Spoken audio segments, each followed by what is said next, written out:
Sim, então a autoridade pensada dessa maneira inspirada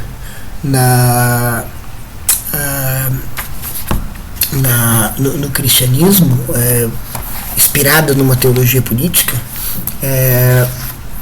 ela é uma associação, como a gente já viu lá desde o início, dentro da discussão da Arendt sobre se é possível uma política não acossada, uma política independente das pressões da polis, da administração da polis, do governo da polis. Mas justamente essa teologia política foi objeto dessa controvérsia entre o Peterson e o Carl Schmitt. Uma controvérsia que diz respeito a como é que deve ser uma teologia política cristã, ou seja, o que é que o cristianismo instaura como uma teologia política, e como consequência disso, é claro, a gente não saiu disso, a gente está ainda nisso. Talvez essa laicização do cristianismo seja justamente a sua efetivação, seja justamente a sua consagração mais completa, porque justamente não precisa de uma mediação, como a gente viu no início, não precisa de uma mediação digamos assim, de uma fé para que o reino dos céus, a cidade de Deus, seja perseguida, desejada e basicamente almejada e lutada, enfim, seja um objetivo, né, que guie as pessoas, um objetivo condutor, um objetivo guia para a ação política e econômica das pessoas. Então, em certo sentido, essa consumação do cristianismo no que talvez seja a morte de Deus, que talvez seja o assassinato de Deus, que talvez seja justamente essa consumação da irrelevância da carne, ela teria que ser, então, para ser completamente entendida dentro do paradigma da crucificação, e, portanto, do paradigma cristão. E aí a anunciação do Eric Peterson é precisamente que era preciso entender isso dentro do estabelecido pela Igreja de um trinitário único, né, de um trinitário uno, ou seja, a partir da figura da Trindade.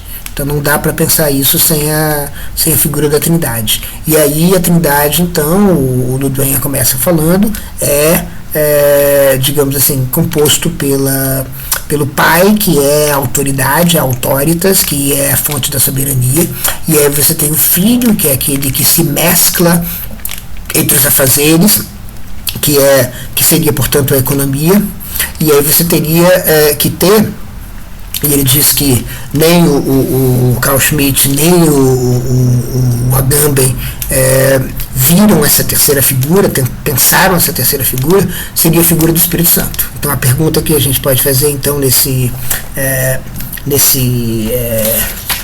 capítulo 4, logo de cara, o que é esse poder do Espírito Santo, que é esse elemento do Espírito Santo, que é o elemento que faz com que se conecte carne e espírito, que faz que se conecte, por exemplo, a soberania e a economia. E essa conexão, então, ela só é possível se existe alguma coisa que faz com que a economia seja regulada por um espaço que crie condições para que a soberania seja exercida. Então é preciso um elo entre esse elemento político e esse elemento econômico. E esse elo, que é o elo do Espírito Santo, que é um elo evidentemente espectrológico, é um elo que é crucial nessa história. Então, que é aquilo que faz com que, digamos assim, que de alguma maneira seja o papel da fé nesse reino posterior, esse reino pós-mortem, seja aquele de enfatizar a soberania. O que é esse Espírito Santo, né? O que seria, se a gente faz equivalência pai, política, filho, economia, o que é esse Espírito Santo? E uma resposta talvez se encontre justamente no capítulo 5, talvez justamente no capítulo da Revolução, em que justamente aparece essa ideia de que essa ideia da mortificação, né, que talvez a gente pudesse pensar talvez como uma espécie de messianismo, né, ou seja, um anúncio do messianismo do Filho, que significa a mortificação, ou seja, lembra, né, Jesus então foi mortificado, e aí o Ludoia se demora em alguns relatos dessa mortificação, justamente porque para mostrar que não é, ou seja, que aquela mortificação é parte da possibilidade da ressurreição.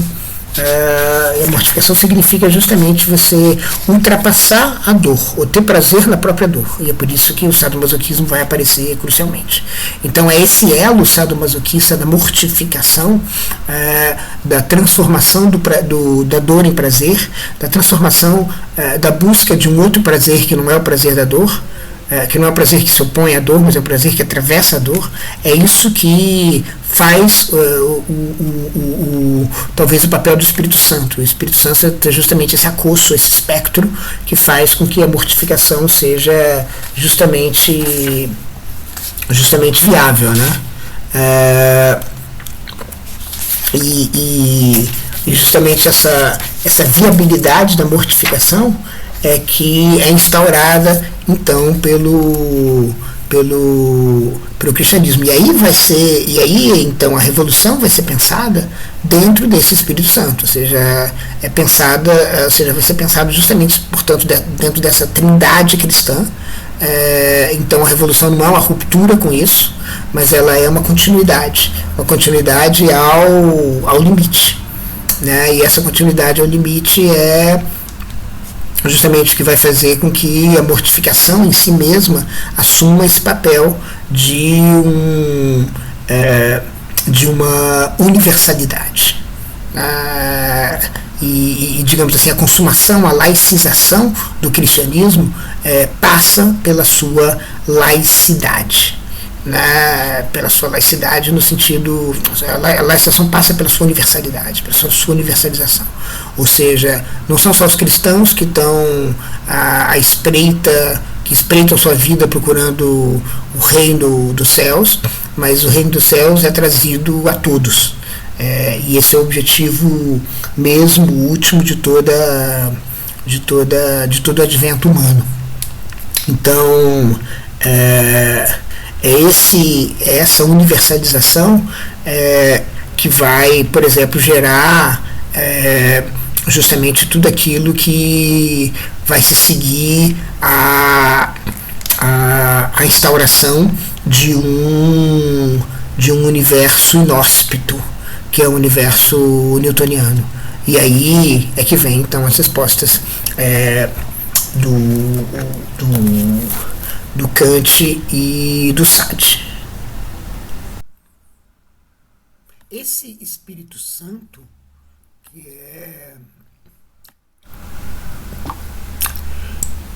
que é parte, portanto, da estrutura espectral trinitária da teologia política cristã, ele é justamente aquilo que introduz uma espécie de excesso. Né? O Duduin escreve: a Trindade introduz um excesso na matriz de poder supracelestial, que não pode já ser assimilado exclusivamente sob a forma de um decisionismo soberano. Esse plus de poder, contudo, tampouco pode ser cabalmente compreendido sob a forma de uma economia ou economia articulada no dispositivo ministerial angélico, seguindo a genealogia proposta por Agamben. Nem o jurista alemão nem o filósofo italiano, que como a gente viu, o Peterson e o Agamben, né, podem fazer caso cabalmente das implicâncias da aposta deixada em suspenso pelo Peterson. Desculpa, o jurista alemão é o Carl Schmitt, né? Como é possível pensar um poder baseado em um mitomotor que apresenta uma trindade como seu fundamento último? Então, o que seria, então, voltando, essa terceira pessoa da trindade? Né? E essa terceira pessoa poderia, então, coincidir justamente com aquilo que faz a mediação entre a política e a economia. E essa mediação é que é espectral. E aí, então, por exemplo, a gente vai ver, por exemplo, o espectro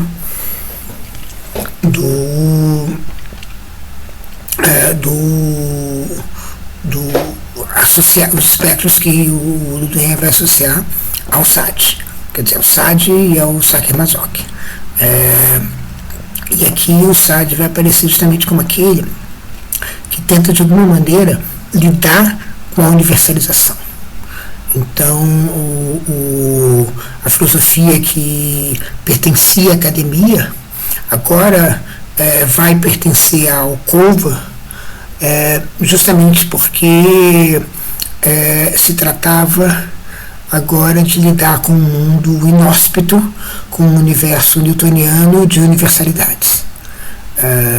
Então, justamente diante disso, o que sobra é justamente os prazeres usáveis, né, que ficam desvinculados completamente da vida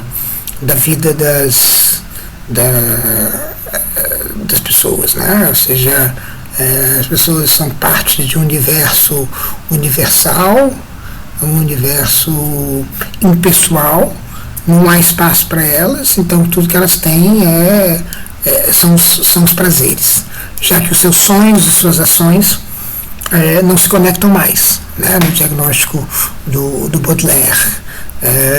Então, justamente, o que sobra é justamente esses prazeres carnais, né, que são completamente desvinculados de qualquer outra coisa, porque o que importa a carne é simplesmente um usufruto, né, porque e aí o Sade vai dizer e tal, da morte e tal, do próprio assassinato,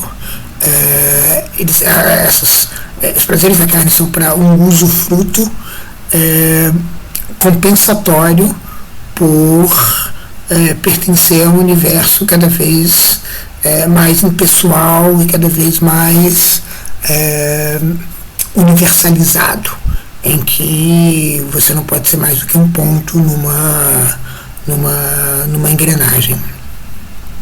E isso é feito justamente através justamente da revolução ou da matriz das revoluções, que é a Revolução Francesa, com os direitos humanos.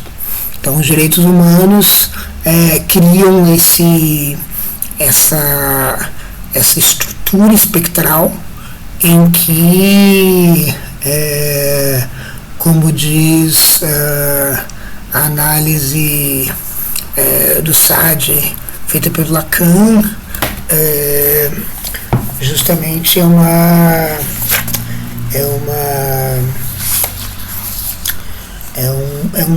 os direitos humanos garantem às pessoas o direito de desejarem em vão. Né? Então, essa espécie de desejo generalizado vai ser entendido, essa espécie de direito generalizado vai ser entendido pelo Sade justamente como aquilo que faz com que com que todos possam satisfazer seus desejos, possam lutar para satisfazer seus desejos. Então, não sobra mais nada a não ser isso. Então, é como se a Declaração de Direitos Humanos fizesse duas coisas. Primeiro, a universalização, impessoalização dos humanos. E segundo, a produção de um desejo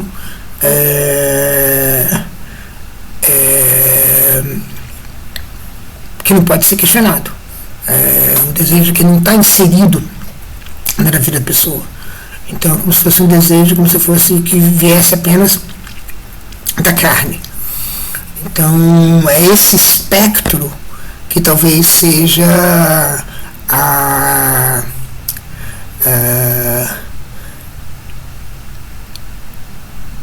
presença ou a influência do Espírito Santo na combinação entre política e economia. Justamente esse espírito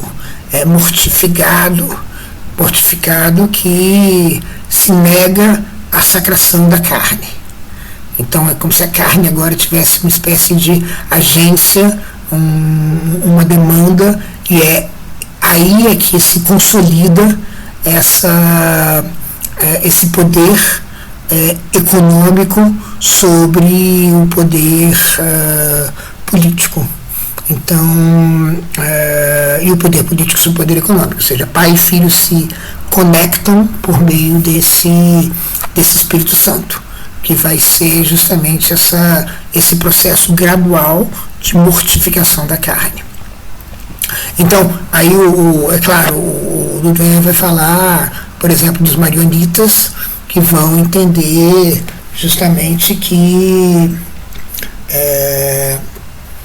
o corpo tem que ser, ou seja, de um jeito, de um lado, você tem os marionitas que vão dizer que o corpo tem que ser eliminado, e tem que ser, e até uma pregação de não sobrevivência, um antinatalismo marionita. Mas há também, e do outro lado, há a posição do Sade, que é dizer, deem aos corpos todos os direitos aos seus desejos, porque eles não são mais nada, né? Eles não têm, eles são pura carne, né? Então, eles já perderam qualquer capacidade de ter uma sobrevivência enquanto carne. Então, ambas as estratégias são estratégias de descorporização, né, de eliminação da carne, de indiferença à matéria. E essa estratégia vai ser uma estratégia justamente, vão ser estratégias que vão ser, está extremamente na crista da onda hoje, que você tem de um lado uma singularidade marionita, que vai dizer, sim, acabem logo com o corpo, melhores habitats virão, melhores avatares virão, melhores corpos 2.0 virão.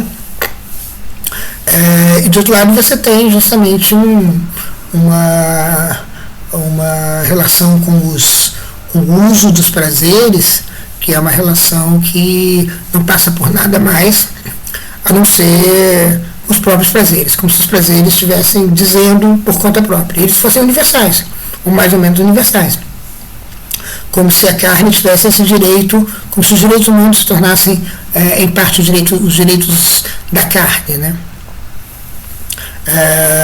e esses direitos fossem, portanto, por serem universais, eles estão completamente desvinculados da vida pessoal, do sonho, da ação de cada uma. Então, a força do Espírito Santo talvez possa ser entendido dessa maneira, né? Pode ser entendido justamente por essa capacidade da revolução de consolidar essa mortificação. Então, eu acho que a gente deve pensar assim, o Espírito Santo é justamente esse elemento de filosofia messiânica, né? Como o Oswald de Andrade vai chamar.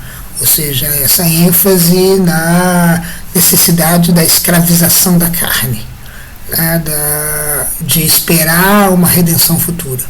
Porque sem redenção futura, a política e a economia não fecham. É essa a ideia. Mas justamente por fechar e por criar esse excesso que o Ludoyan está falando, é que justamente o Espírito Santo abre um caminho de sutura da relação entre a política e a economia. E esse caminho de sutura é um caminho que tem que estar sempre sendo fechado, porque, afinal de contas, a Trindade tem que valer, então você tem uma manutenção de ambos, dos três elementos, né? Então, essa mortificação, ela tem que vir, ela tem que ser mantida de alguma maneira, né? Ela não pode ser fragilizada, né? A sua deessência tem que ser de alguma maneira sempre omitida, para que tenha alguma possibilidade de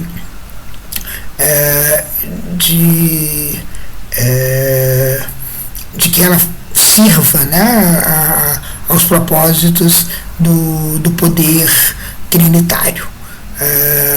Então, gradativamente, esse processo de cristianização laica vai tomando corpo, e na medida que isso vai tomando corpo, também muitas alterações vão acontecendo. E uma delas é justamente a completa percebida inutilidade das humanidades, e justamente esse descolamento que o Ludoyan analisa através do Lacan da filosofia.